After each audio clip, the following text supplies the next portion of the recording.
Good morning, everyone. A very warm welcome to this workshop. So,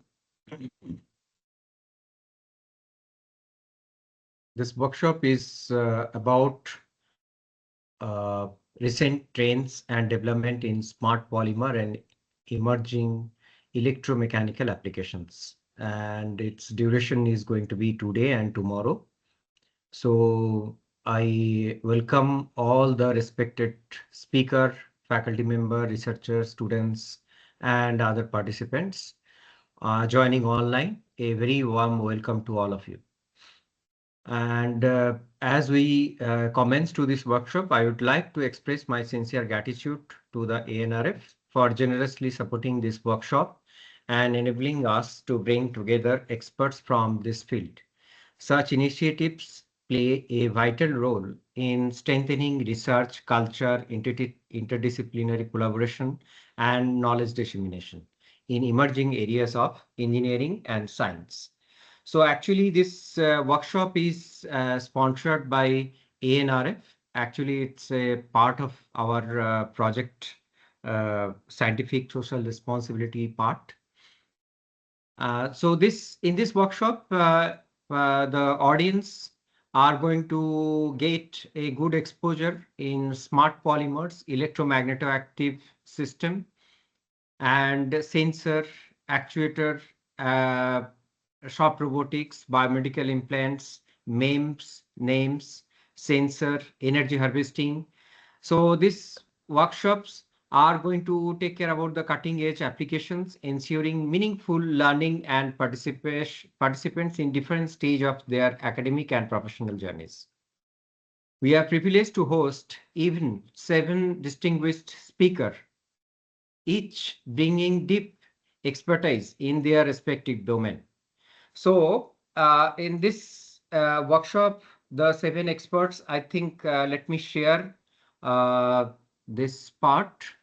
So uh, uh, this is my duty as well to introduce with you the speaker. So let me share with this.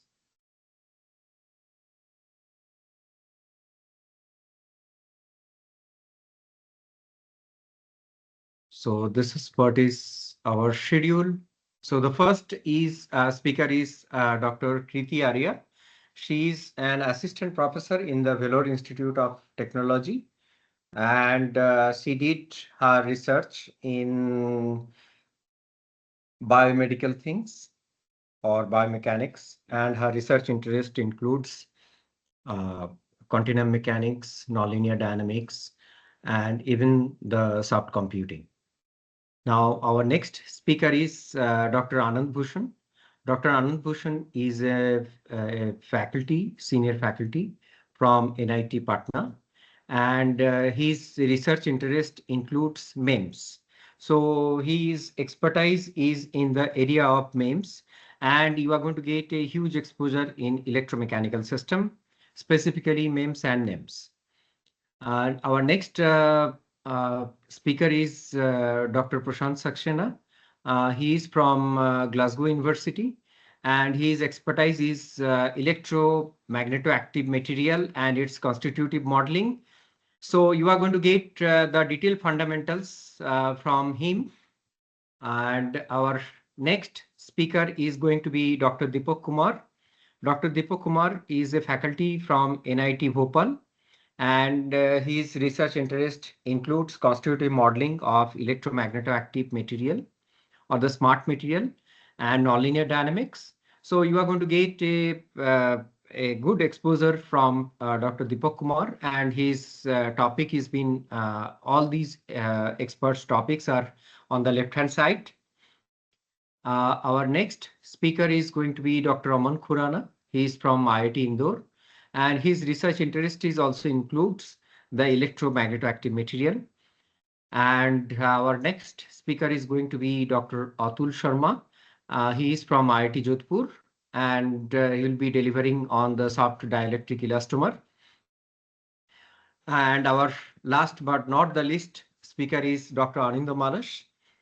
He is from NIT Patna, and his research interest is purely nonlinear dynamics. So those eminent seven speakers are going to give mostly the idea of the what the cutting edge technology or the new thing, what is happening across the globe related to the shaft actuator. And this is very important in that sense is that the way uh, I can perceive is that today you are talking about the robotics, which is of highly rigid material. Like we use the steel as our main framing purpose, and the motor as the primary actuator for the giving the power to the system. But you think of any animal, including human being, you'll find that they don't use any motor. They don't use any kind of steel into their body, but they can move, they can decide, and they can do anything that the robot is supposed to do, or rather, a robot is supposed to follow a human being or an animal, but they don't have that much of these hard parts or the what I'll say that steel parts or the motor or rotating parts. But despite of that, they are doing it. So the future of this robotic research is targeted towards this, and it is still in the elementary phase. And so far, we have not got that much of tremendous success like the robotics field has got. The major problem over here is the material that we are choosing is highly nonlinear. So this nonlinearity and still the nonlinearity of say different thing, I mean different aspects. Like for example, the constitutive nonlinearity. If you are going to consider it as an elastic material, still it is nonlinear. Now, with in addition to it, you are going to get stress relaxation, viscoelasticity, creep, and all these are going to add on to it. So as a result, despite of that, it is having a huge advantage because its power to weight ratio is pretty less. That means you can actuate a huge amount of actuation for a small amount of mass, which is on the contrary to the traditional robotics. What you are going to get is that you have to use a huge mass and the power delivery is pretty less compared to that mass. So despite of this advantage, we are not reaching the substantial goal like that. The scientific community has not built up the soft robotic based humanoid robot because of this. So this workshop is targeted towards addressing those challenges, and though the eminent speakers from across the globe is going to speak you about it. So please hold your patience and be attentive. And in between the session, please don't ask any question. So at the end of their lecture and their session, you are going to get ample amount of time to ask any questions. Okay, so once again, thank you all for coming over here and enjoying this part. I think it will be a very nice, pleasant day for you and very informative, very fruitful. And so I'm just going to over Dr. Kriti Arya, our first speaker. So Dr. Kriti Arya, the stage is handed over to you. Thank you all.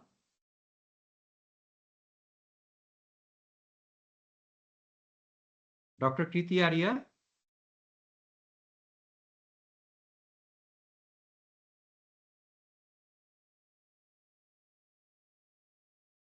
Yeah, she is going to join just a minute. So please.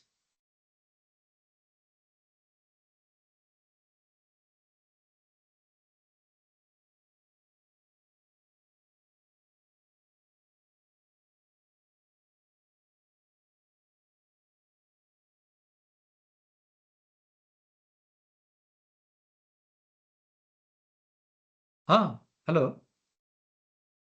Hello. Hello, Kriti.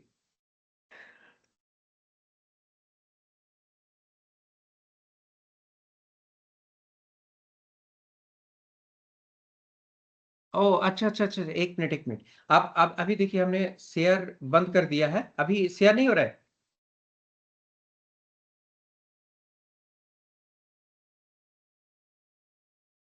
अच्छा अच्छा अच्छा अच्छा, just, अच्छा एक minute एक minute एक minute एक minute, मैं करता हूँ। हाँ हाँ। Hello. Hello, Jeetu is there? Hello Jeetu, am I audible? Yes, sir. Yes, sir. Yes, sir. You are audible. हाँ हाँ हाँ। अच्छा जीतू, एक बार देखिए तो कृति का कुछ प्रॉब्लम हो रहा है। Yeah, I am not able to share my screen. Apart from that, my mic and camera, so they are working now. They are working, but They are working. Mic and camera, they are working. Okay, ma'am. But sharing the screen, only meeting organizers and presenters can share. So I think you need to make me something in that list, no? okay Then, okay okay okay, Jitu, please take care. Or otherwise, Kriti, what you can do is that you can send this your presentation file to the group, or otherwise you or can send maybe, it to me. let them check first. Maybe they, I think, yeah, Huh. now it is coming. Now it is coming.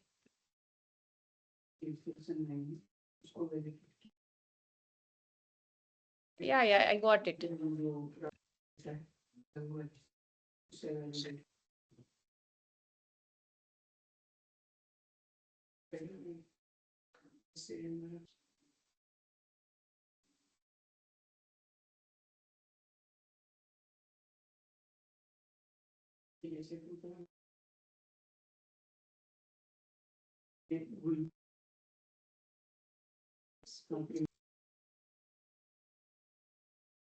So I think my screen is visible.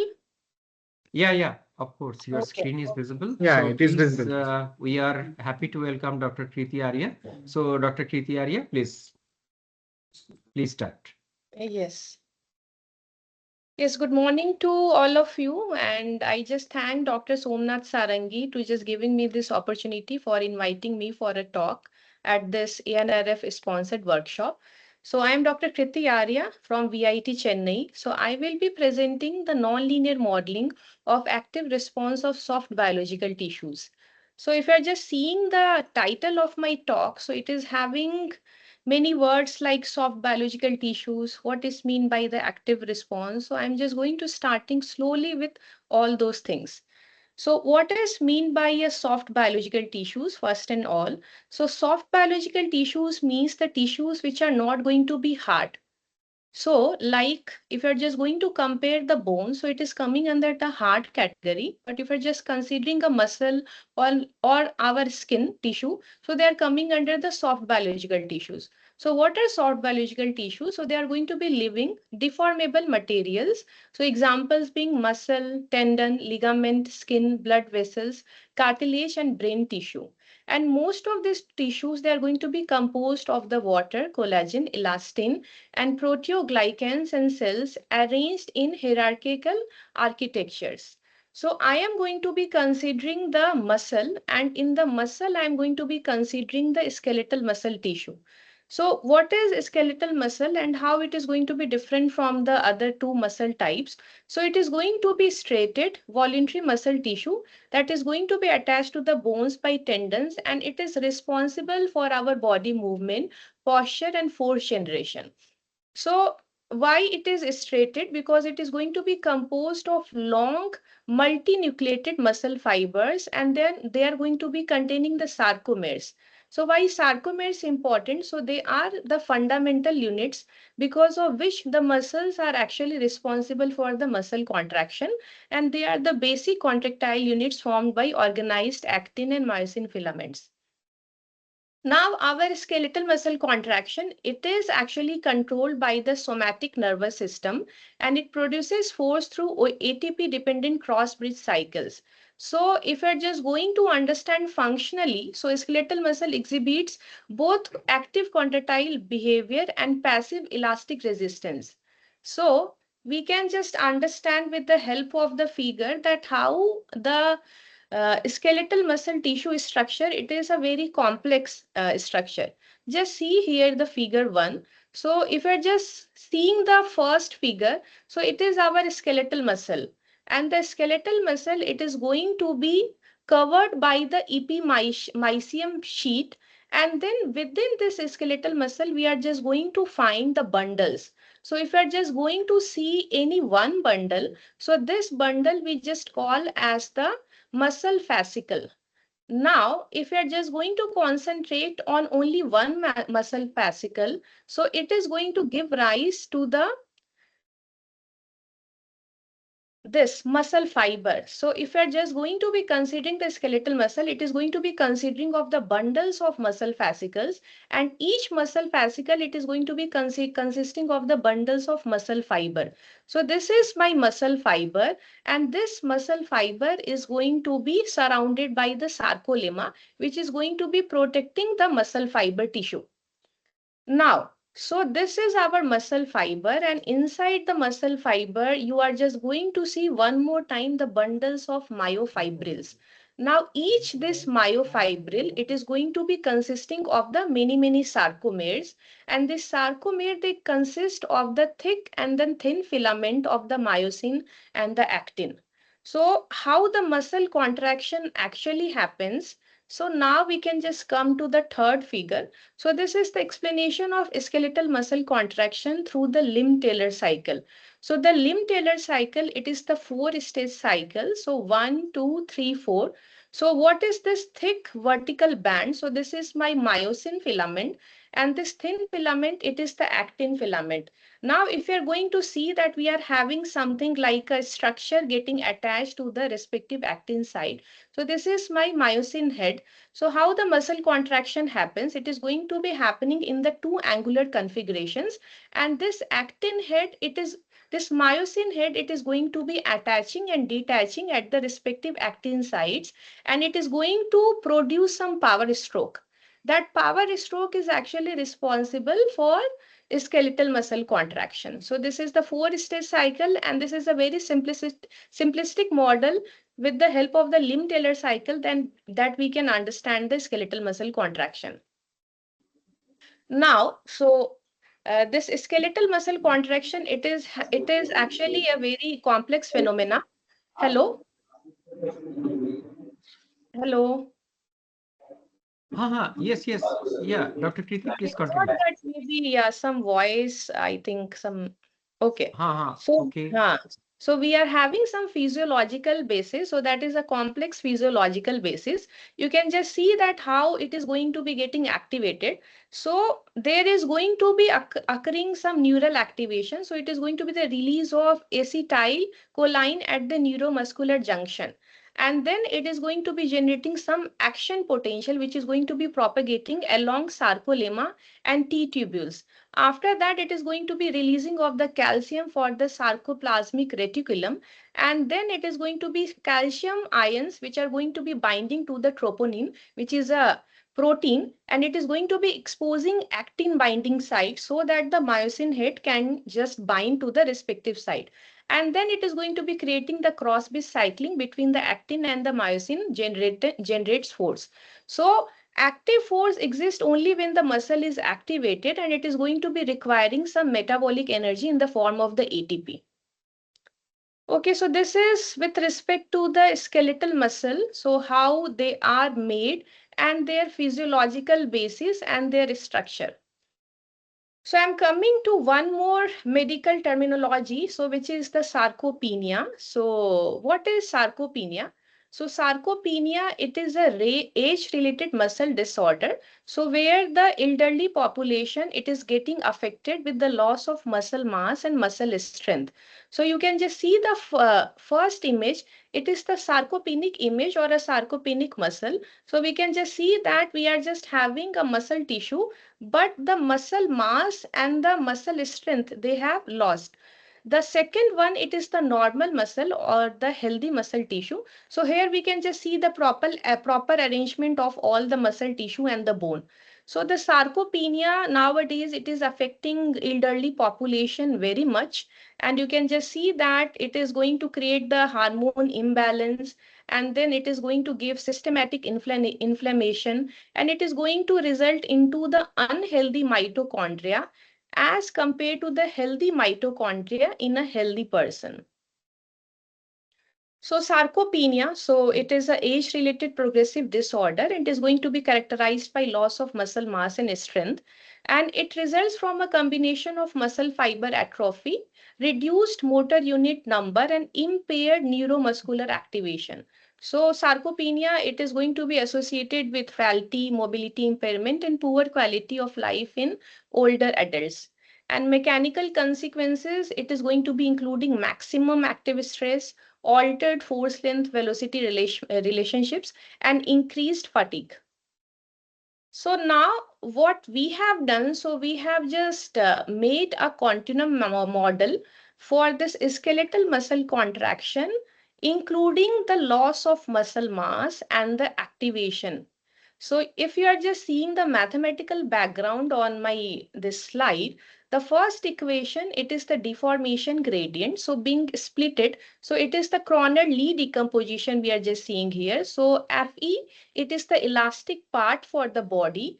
Fa, it is the deformation gradient which is going to take care of the active response of the body. And F of G, it is going to take care of the loss of muscle mass. So equation number second and equation number third, so they are giving us the mathematical form for the growth deformation gradient and the activation function. Now you can just see the fourth equation. So it is the strain energy density function, which we are just splitting into the two subparts, which are going to be the isotropic part and the psi aniso part. So isotropic part, it is going to be taking care of the passive stress, and the anisotropic part, it is going to be taking care of the active stress. Now the equation number 5, it is the first Piola-Kirchhoff stress tensor representation. So where the equation number 6, it is giving us the detailing that how the isotropic part of the first Piola-Kirchhoff stress tensor and the anisotropic part, we can just get the respective expressions. Now we are going to be considering a simplified version of the strain energy function given by the equation number 7, because this strain energy density function, it is going to satisfy our polyconvexity criteria and the other things. And equation number 8, it is giving us all the invariants. So what all are the available forms for the invariants? So we are just coming for the result of what we just obtained. So if you're just seeing this result, so yeah, so one more thing I just need to tell you, that if you're just considering the equation number second, so here small of g, it is the parameter responsible for the loss of muscle mass, and the value of g, it is going to be varying between 0 and 1. Similarly, for the activation parameter, so we are having the activation parameter as gamma, and gamma is also going to having the value varying from 0 to 1. So if we are going to be considering this figure, so this figure actually it is for the older adults, but G equals to 0, what it is signifying that there is no loss of muscle mass. So G equals to 0, we can just consider for a healthy young adult, and if you are going to increase the G value, so it is going to give you the loss of muscle mass. So G equals to 0.6, it is actually denoting the largest muscle mass we are just considering here. Okay. And we are just considering the effect of G on the passive stress and on the active stress with the younger adult parameters. So we have taken the younger adult parameters. Okay. Once we have taken the younger adult parameters, we are only playing with the G value. Okay. So just consider the left hand side figure. So it is for the passive stress. So the dotted one or the square one, so they are the older adult data, and all the below lines, so they are for our results. Okay.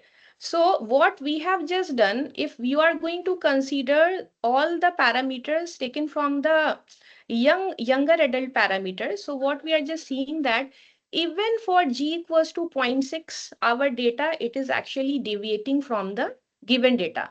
And if we're just going to considering the active stress versus the stretch, so we can just see here that for G equals to 0.1 value, our data is actually matching. So what conclusion it is actually made, that it is not only the loss of muscle mass parameter which is going to be actually just giving rise to this all passive stress not matching, but it is the combination of all the parameters taken into account. So you need to change all these parameters. That means all these parameters mu, alpha, beta, W naught, they are simultaneously going to affect the passive stress, and based upon those passive stress and then changing of the G, it is going to be matching with the passive stress for the older adults as well.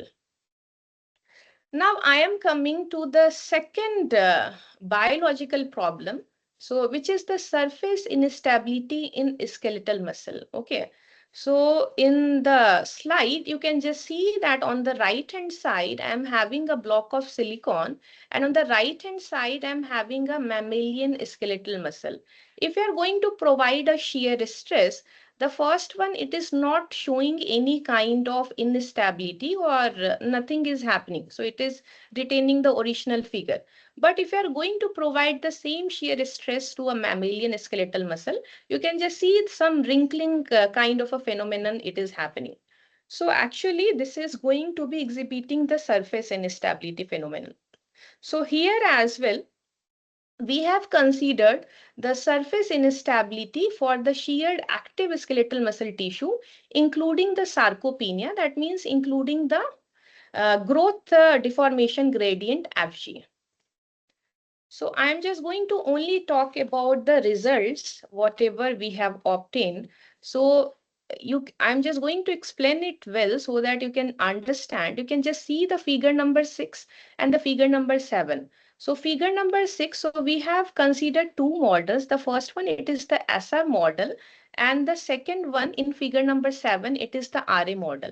So in the first model, we are just considering the isotropic part for the new by taking the Newhoeken material model, and the rest it is going to be covered by the another anisotropic material. The seventh one, we are just taking the isotropic part as the Gent material model, and the rest part it is going to be considering or consisting of the anisotropic part. So here you can just see that we are having the G, so which is the loss of muscle mass. G equals to 0, G equals to 0.4 and G equals to 0.8. Now as this work, it is for the shear stress. So what on the y-axis it is representing? It is representing the K critical. So which is the critical amount of shear stress such that your wrinkling is going to start happening. And phi is the angle which the muscle fibers are going to be making with the x1 direction. And E by mu, so mu is the shear stress, and then E, it is the modulus in the fiber direction. So it is the fiber stiffness parameter E by mu. So we have considered E by mu equals to 40 and gamma equals to 0. In the second figure, we have considered E by mu equals to 40 and gamma equals to 0.4. That means in the B part of the figure number 6, we are taking into account the loss of muscle mass. So you are just seeing that as you have just increased, as you have increased the gamma, so what we are just seeing that the critical amount of the shear stress required, it is getting decreased. So it cannot be a valid result, because if you're just going to compare a older person with a younger person, so if you're just going to provide a shear stress for the older population, so obviously with a less amount of shear stress, the wrinkling should be happening. So this result, it is not actually giving us the desired result. But if we're just going to talk about the figure number 7, so here we have considered the Gent material model. So this is giving us the desired result, that if we're just going to provide a lesser amount of shear stress for the older population, it is going to give you the surface instability or the wrinkling kind of the phenomenon. Now I'm just coming to the third study, so which is the radial oscillations of an actuated cylindrical tube. So here what we have done is that we have provided the electrical field or electric field externally. So if you're just seeing this equation number 9, so it is the it is this equation, it is representing the free radial oscillations for an incompressible isotropic cylindrical tube where ER is the electrical field. Now, what this function fx mu er? So it is represented by equation number 10. And if you're just going to see that equation number 9, if you're going to multiply with the x, you can just get a desirable form given by equation number 11, from which we can obtain the respective velocity and the respective time period of oscillations. Okay, and then where this rho, so this rho is actually the normalized form for the function f given by equation number 10. And then similarly, we are having the Chi expression as well. So I am going to be dealing that how or what we just did in this study. So we have just taken into account the two material models. The first one, it is the Gent material model. And the second one, it is the Mooney-Rivlin material model. So first, starting with the Gent material model, you can just see the equation number 14. So it is the amended form of the Gent strain energy function. So where your Jm, it is the limiting extensibility parameter.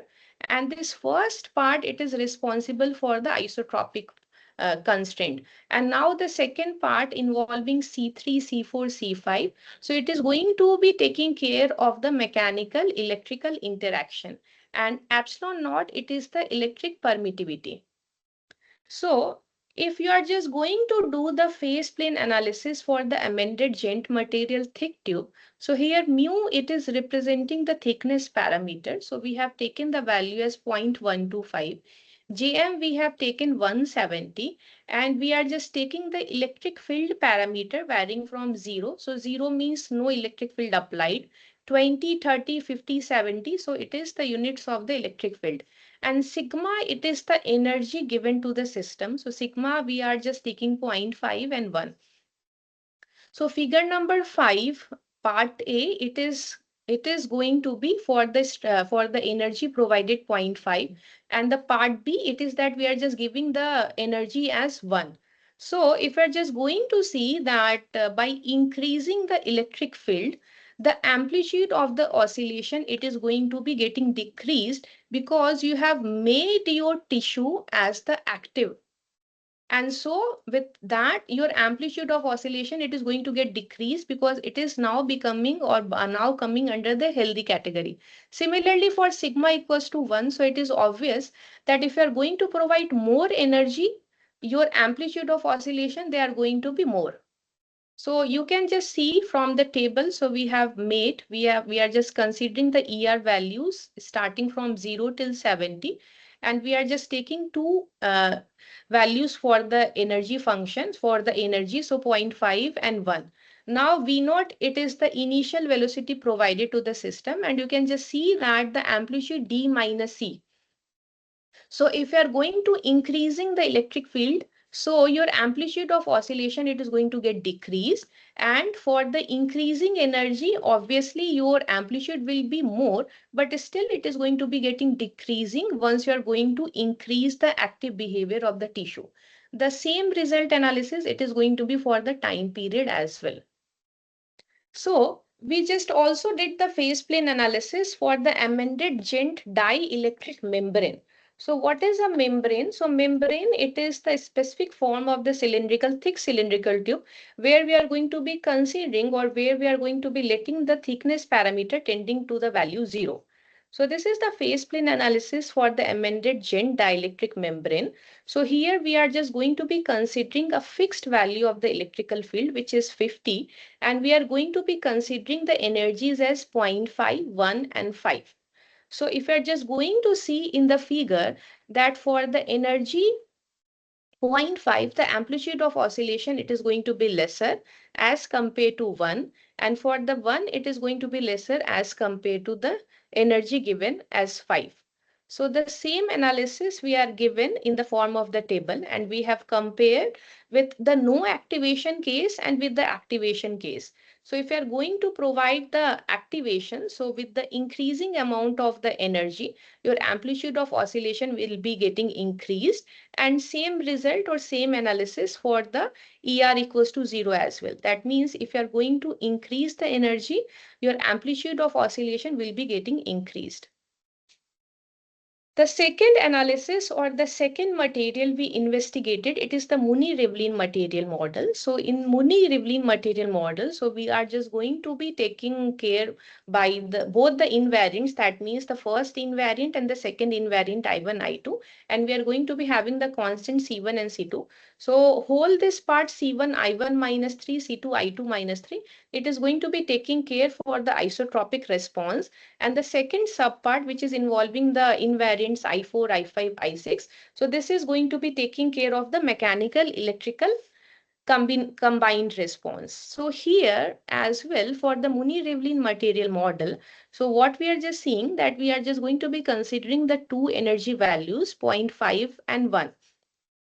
So Muni-Rivlin material model also shown us the same behavior, but as compared to the Gent material model, so there are slightly different values for the amplitude of oscillations and the time period of oscillation. But overall, the behavior, it is coming as same. So if you're just going to see that for the energy 0.5, the amplitude of oscillation, it is going to be lesser as compared to sigma equals to 1, and for increasing values of the electric field, it is going to be getting decreased. So you can just see the table number 1 here. So we are having the Muni-Rivlin material model now, and we have provided the initial velocity, and then D minus C, it is representing the amplitude of oscillation. So if you are just going to be increasing your ER, which is the electric field parameter, so our amplitude of oscillation, it is going to be getting decreased. Similarly, for the energy value 1, we are just going to see the same response. And the time period of oscillation, you can just see as well as it is following the same trend. The next analysis, it is for the phase plane analysis for the amended Muni-Rivlin dielectric membrane. So here as well, we are just going to be considering a fixed value of the electric field parameter 50, and we are going to be taking several energy values like 0.5, 1, and 5.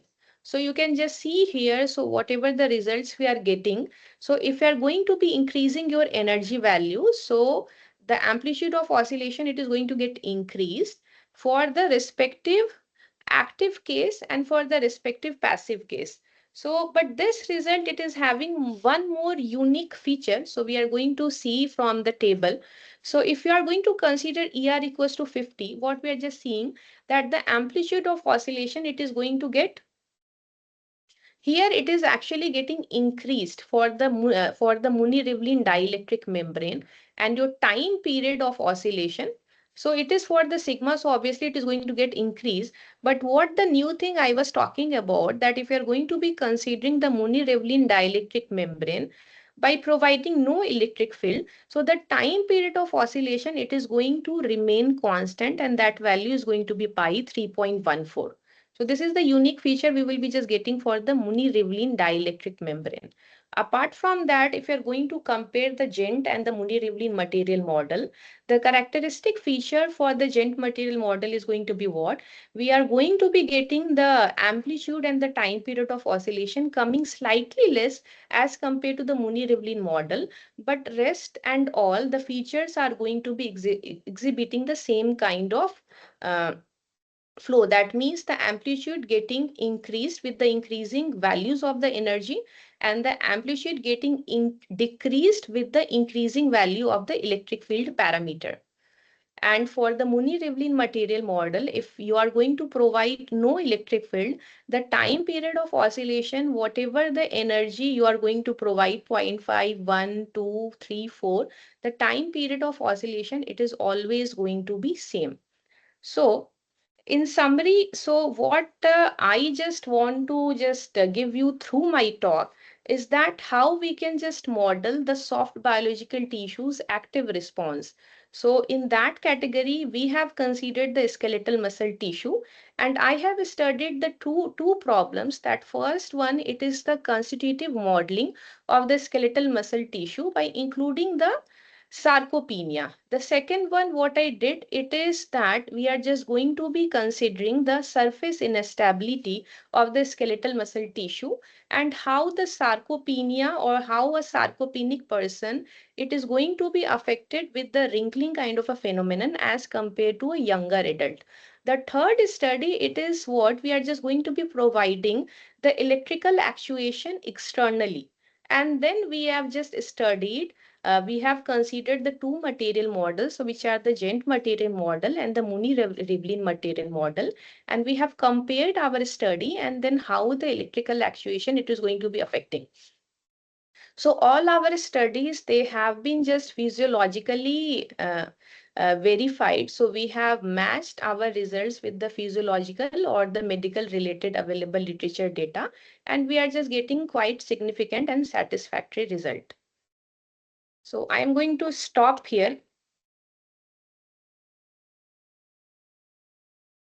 Yeah, so now the floor is open for the question. Yes, yes.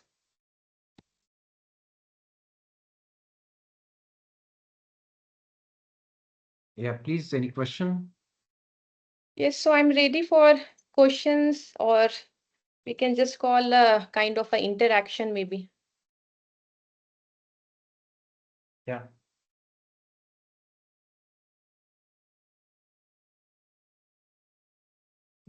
Yeah, I guess there are no questions. No, I'm having few questions. Sure, Okay, sure. Dr. Kriti, and so you talked about the wrinkles, right? Yes. So in the wrinkles, why you are considering the sear mode? Can it not be in the other modes as well? I mean, why uh, you demonstrated only the sear part? Yeah, I described the shear part, but you can consider the other kind of deformation as well.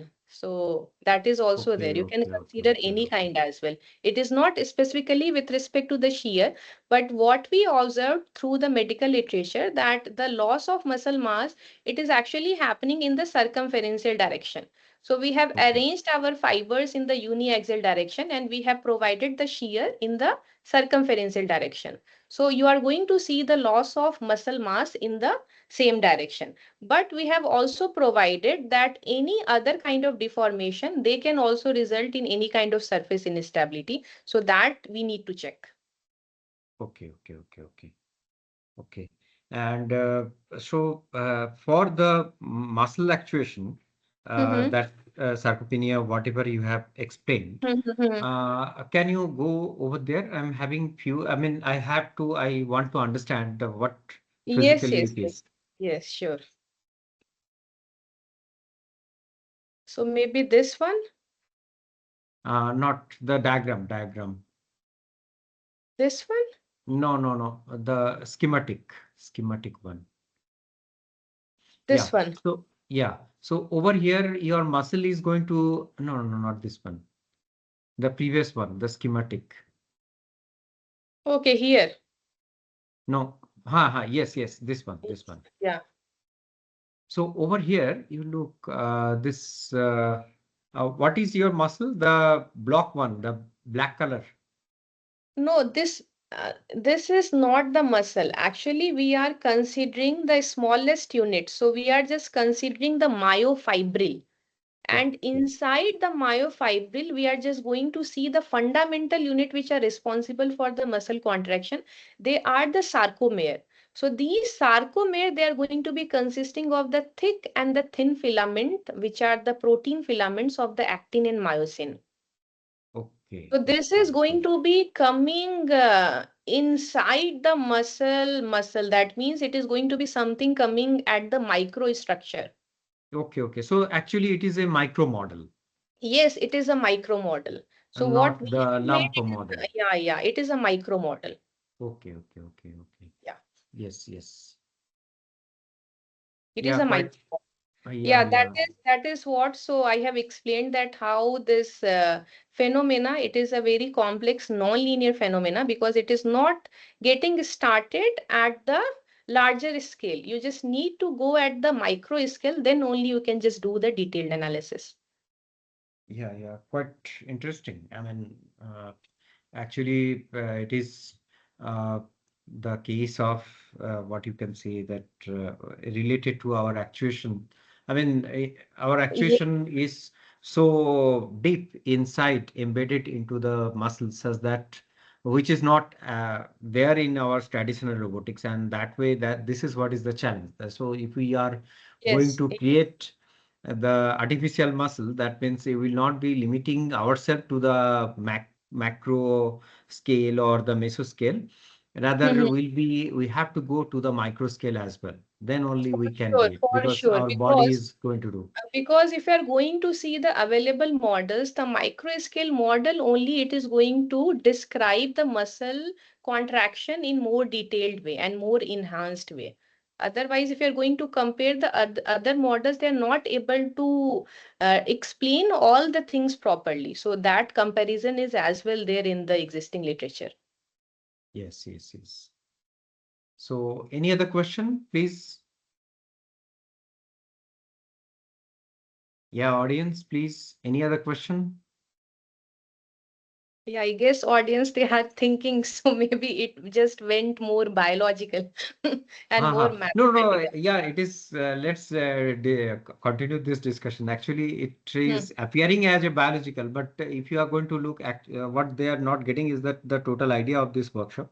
So the thing is that over here, what Dr. Kriti Arya has mentioned is that the biology which is needed, because as I told, the scientific community's primary objective is to create the humanoid robot, which are going to be free from the motor and rigid parts. So if we want to create the humanoid robot, then this is what is the thing, the one of the thing that Dr. Kriti Arya has explained, and you understand the challenge, real challenge over here. So this is Exactly. what is. Exactly. And I think the talk is quite impressive, informative, and eye-opening. So let's thank Dr. Kriti Arya and thank you on the behalf of IIT Patna for delivering this lecture.